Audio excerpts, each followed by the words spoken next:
Okay, Scorpio. So the first card that came up for you is the same as the Magician card. And this card talks about creating your own life, creating your own destiny. As you can see, she has the Pentacle, which is about her money. She has her Cups, which are about her emotions and her heart and love. And the Sword, which is about ideas and thinking. And of course, the Wand, which is about what she's going to create outside in the real world, in the world of work and manifestation. So it feels like, Scorpio, that you guys coming up mid-month are excited about what you're doing, or at least you're paying attention to quite a bit to your own destiny. Where is this leading you? What are the questions that you're asking yourself? Pay attention to those. Like, am I enjoying what I'm doing? Is it serving my highest purpose? We're all going through a little bit of this with all the shifts and the change and everything that's going on astrologically, but really pay attention to that towards mid-month. This will be before Thanksgiving time in the U.S. and before the holidays. So maybe it is a good time to contemplate as well. But this really is, you're having a keen interest in producing your own play. Let's just call it that. Who are the actors? What are the key parts of the play? You all that act and do those types of things, you could probably tell me these key words. But there's always a main part. There's always a part that's dramatic, or at least get your attention. And then there's the end. There's the final ending. So what do you want your play to look like? Think about that and visualize it. And this card is a Major Arcana card saying that this is a great opportunity and time to do so. And it's interesting because it points towards the next card, which is the Ten of Pentacles. And I mean, awesome. It's almost like, you can't financially, this is a pretty optimistic card. This has to do with, it's the 10, of course, the number 10 of the Pentacle cards. So it has to do with completion, of feeling of, finances are good, or at least you're working towards finances, and you see results in the near future that can really be a benefit to not only you, but your family, generations, grandchildren, parents, siblings, sister, brother. So it's a card of prosperity. What can I say? And this is a kingfisher, this particular bird, and the kingfisher actually represents prosperity and manifestation. So, it's interesting that she who is manifesting change and creating her life destiny is looking towards this card of such huge proportions and dynamics in your prosperity, your money world, your finance world, your bottom line. So you really may be thinking about that. It can also be a card of inheritance. So any of you all that are seeing inheritance, money coming in through ways that you had not known was coming, possibly through bonuses at work, but it really more or less means through usually the family channels, property that comes up, and money that, like I said, through inheritance or stocks, bonds that come about. So pay attention to those things. The third card is the Queen of Swords. And the Queen of Swords is an interesting person. She's very dynamic. The swords are all about our thoughts, our ideas, our plans.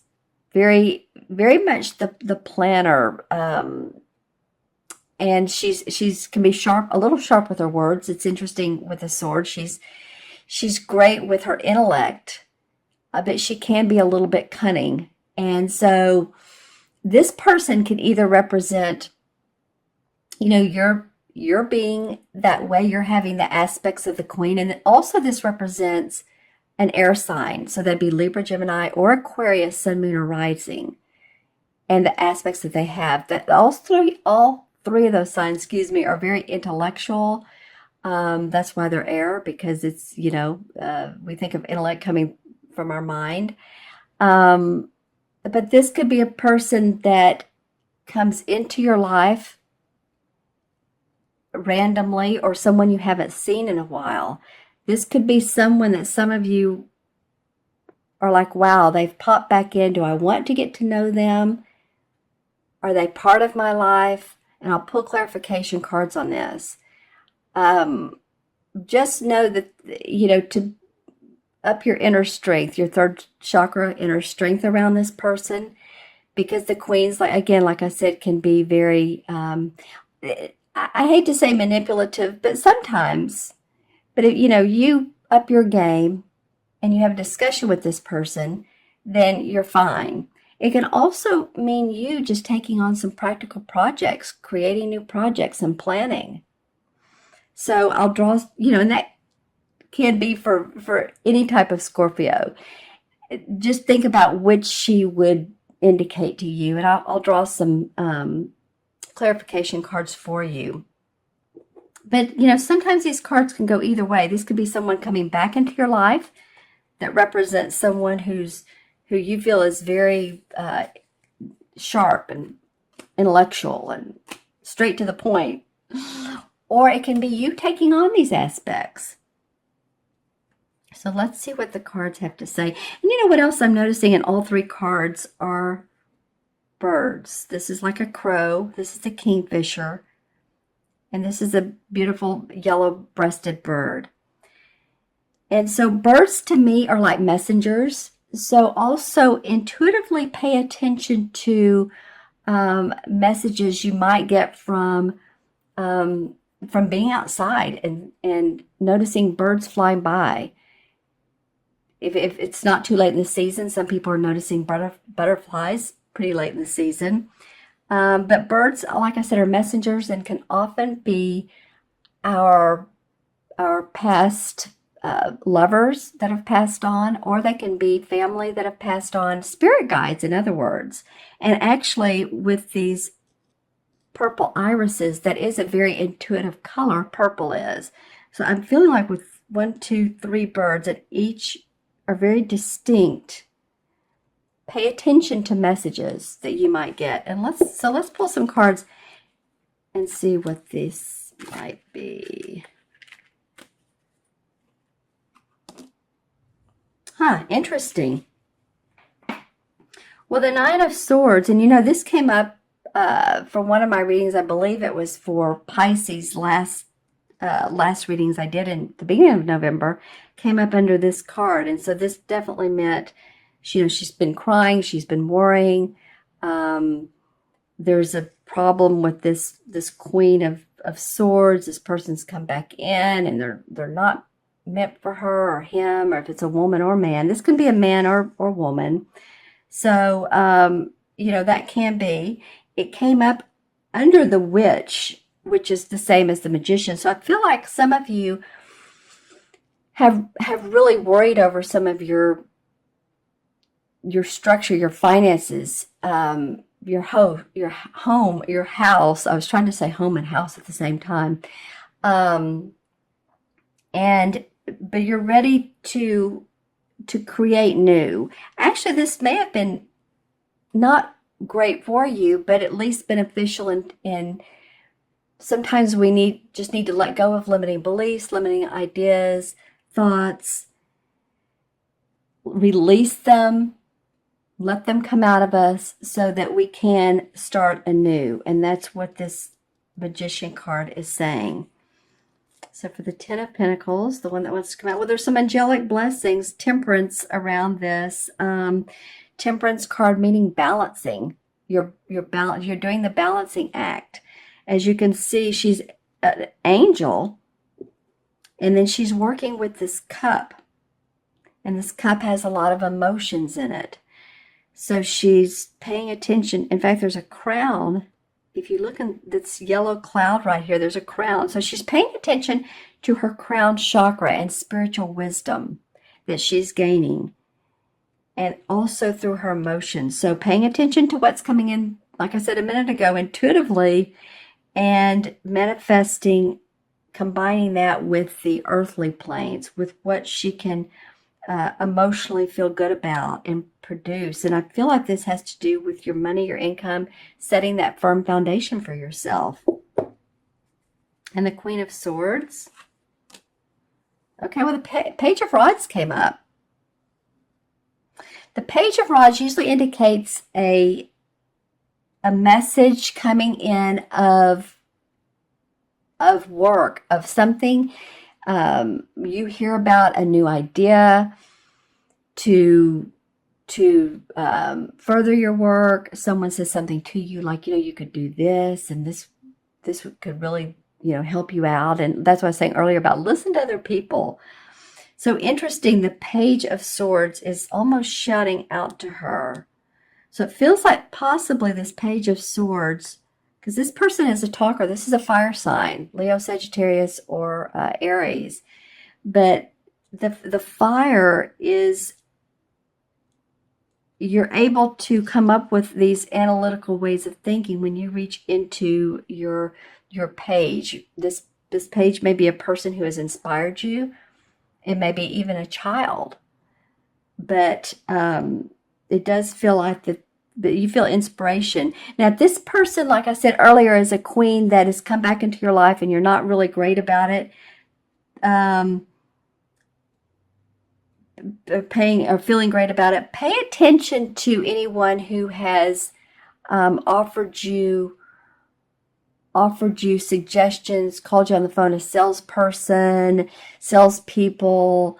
And I've been in sales, so I'm not saying anything bad about salespeople, but it could be that you didn't like this type of news, and now you're doing it your way, or that this news was beneficial and you're reaping the rewards of your benefits, like I said earlier. I'm going to pull also a card from Earth Magic and see what the resolve is. What is the resolve? Karma. Okay, DNA. Well, karma has to do with, this is, like I said, Earth Magic cards, and they're all about the earth and the different components. And it feels to me like with the karma card that you guys are experiencing past life, and it could be past generations that go way, way back. But this is coming about for you. Maybe you've looked at a picture of your great-grandmother, or you've had a bibliography done, and you've studied your generational charts. So you've studied that, and you're looking at why you're the way you are, and how this is benefiting you, or how it's making you look at life. So in the DNA part, for me, can spell a couple things. I mean, DNA obviously is a collective of your, who you are over time. Your DNA is your timestamp of your collective consciousness on this earth. So this goes pretty deep, Scorpio, my friends, but it does say that you can continue this process through generations, or you can change it. If there's something about yourself that you love and you want to almost teach the generations below you, then you can do that. And if not, then you can change it. You can change the generations and the way that you all been doing things. In other words, if you've always had, say, Christmas, you've opened your packages on Christmas morning, you may say, hey, this year I want to do it differently. Let's do a big Christmas Eve gala. Let's change our tradition, and let's see how that works out. So it's an interesting card to come up. It can even go deeper. It can be about your spirituality. It could be that you were a part of a family that was a very religious, or they felt one way about evolution, because evolution's coming up, and you see things a different way. So take a look at that if you get a chance, if that comes up. And of course, being around family this Christmas holidays may give you time to at least observe, right? Okay, my friends, I'm going to add up the original 3 cards. We have the 1, 11, 12. 1 and 2 is 3. So 3 is about creative expression. And I feel like that really goes hand in hand with this Magician, because it feels like you can create the life you want. Own what you have. Own what you want to put together, who you are, your values. Those questions I was talking about earlier. Ask yourself those questions, and then you can express them in whatever way you want, whether it's verbally or whether you have a creative hobby or you're a broadcaster or you're an intuitive like me, however way it feels good to you, this gives you the chance to do that.